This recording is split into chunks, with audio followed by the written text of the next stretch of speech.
Hi, I'm Ed Sperling. I'm the editorial director of Low Power Engineering. I'm here with Ghislain Kaiser, the CEO of Docea Power. At ESL these days, are all the pieces there, or are we still missing some pieces in order to do the power? So the power at ESL covers multiple purposes. The first is to have a mean to estimate the power very early in the design phase in order to meet the specification at the end. So that basically the objective of the spreadsheet that are used today for modeling the power. Now, the power modeling at ESL can have other purposes and other advantages for the design, not only the hardware but also the software. So for the software, it can help software developer to optimize the power impact of the software during the development and to optimize or fine-tune the power policy that is a part of the power management. Now for the hardware, it's more to find the best trade-off between the power reduction techniques to implement and the cost and the performance. So because at the end, the main objective of the power modeling at ESLs is to optimize the system as a whole. So it means the hardware, the software, and find the best trade-off between power consumption, performance, and cost. But we think that that's not the only objective to have power models at high-level power models. So we can use the power models not only at ESL level, but we can use the power models all along the design flow. So first, to explore the design space and find the best system. Once the best system is found, we can use the high-level power models to validate the architecture and the software. And then when the implementation phase starts and when we go down from RTL to the silicon, we can use high-level power models to track the power budget and look at each step how far we are from the specifications. And then when the silicon is back, we can use high-level power models for debugging the power management software. So that's what we call the power cautious flow that enable the designers to use the power models from very early phase to the phase where the silicon is back. But it's not just the power model of the SoC, right? Now you have to start thinking about how does that SoC fit into the PCB, fit into the overall system. Yeah, the power models is not only at the system on chip level or IP level. Yeah, so the power consumption has to be optimized at each level. That's a specificity of the power consumption. So you need to optimize the power at IP level, at system on chip level, but also at the chipset level, the platform level. And then you have to consider the power consumption when you are developing the software, the applications.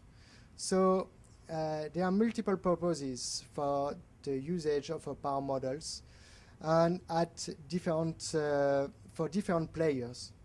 So it means that this is one of the challenges for the power modeling is to have power models that are interoperable and that are able to exchange between every actor in the project phase.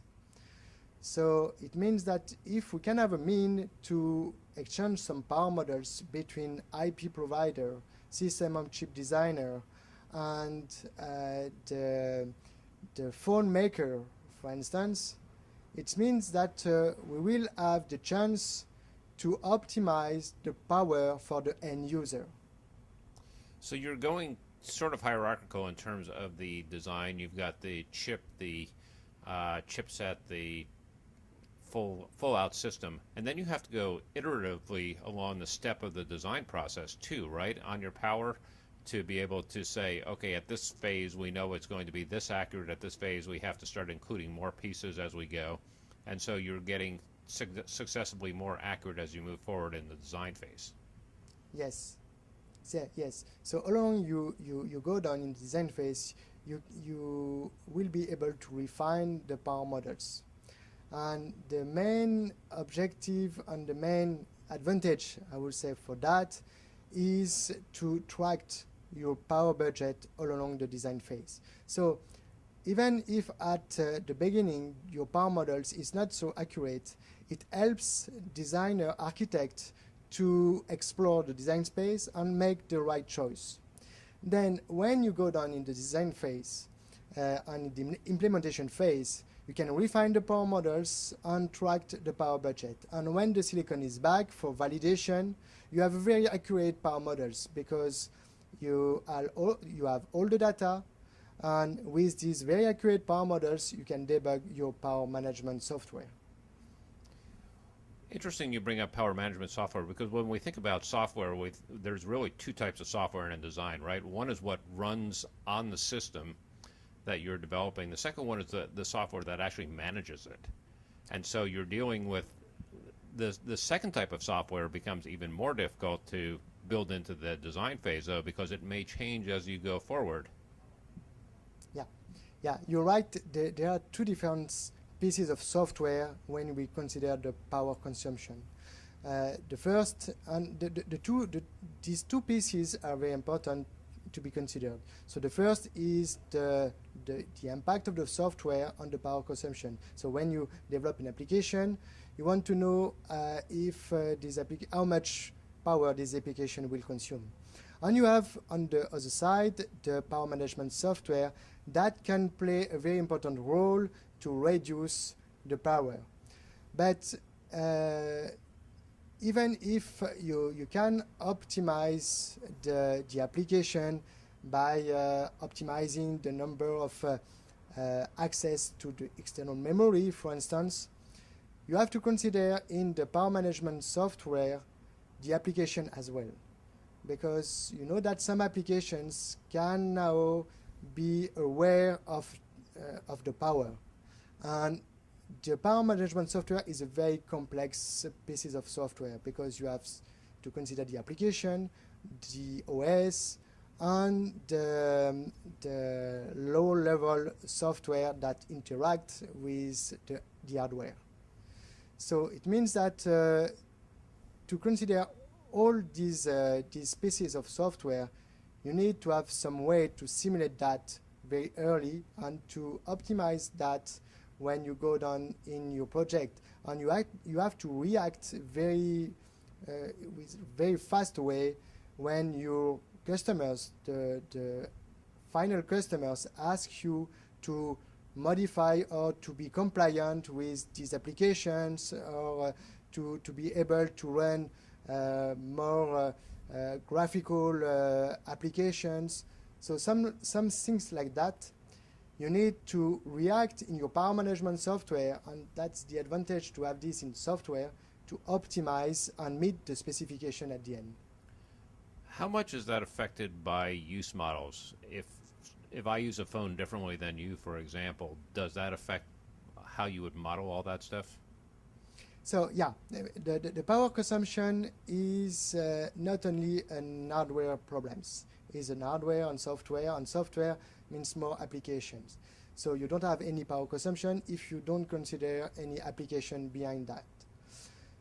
So regarding the profile of the usage of an application like a tablet or a smartphone, the power consumption is not the same. And what some phone maker do is to get some profile of users in order to optimize the power and provide some specification to meet the user profile that they target.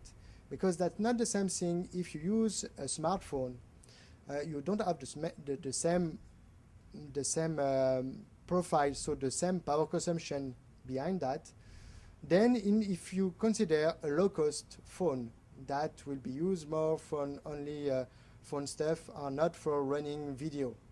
So even if that's basically the same hardware that is behind that, because that's the platform approach of the semiconductors company, to have a generic platform and then to customize this platform for different purposes. So even if you have the same platform, you have to consider different options for optimizing the power regarding the power profile. There are many things that need to be considered for the designer or for the architect. First is that they don't want to care about the physical effect of the technology process. So, because that's not the part of their job. So, it means that there is a need to abstract the physical layer for the architect or for the software developer. And to have some way to abstract the impact of the technology process. That's the first part. The second part is there is some effects that are not in the scope of the system architect, like temperature or heat dissipation. But you know that the temperature affects the power consumption and can have a big impact on the power consumption due to the dependency on the leakage current on the temperature. So it means that these stuffs has to be abstract for the system architect or the designer in order to optimize the system without knowing the underlying physical effect. You have unbelievable complexity layered upon complexity, and then you're trying to model all that stuff pretty effectively. You know, physical effects as well as all the other normal stuff you do in EDA. Yeah, exactly. That's the complexity of the power. Is that if you consider the power, you have to consider many aspects of your design. So the process technology node, the software, the hardware, the power management policy, the analog and the digital part. So you have to consider all these parts in order to optimize the power.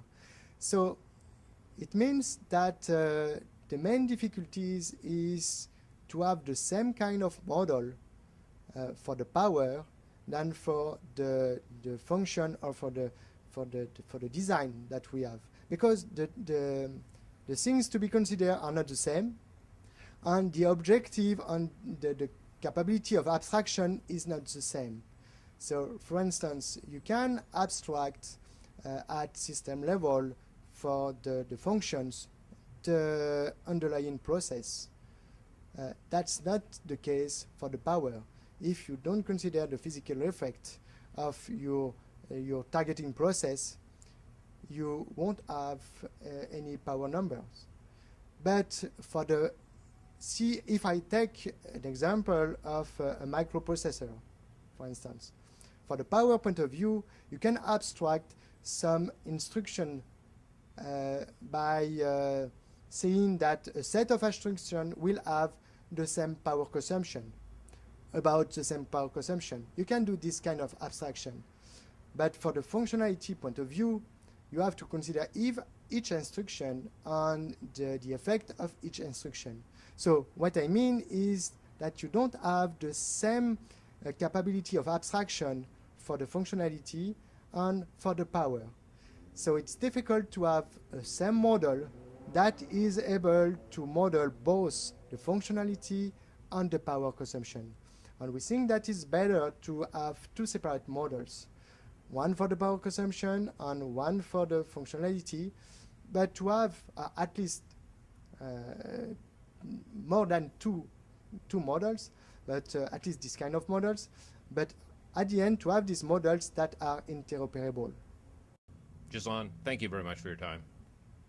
Thank you very much, Ed.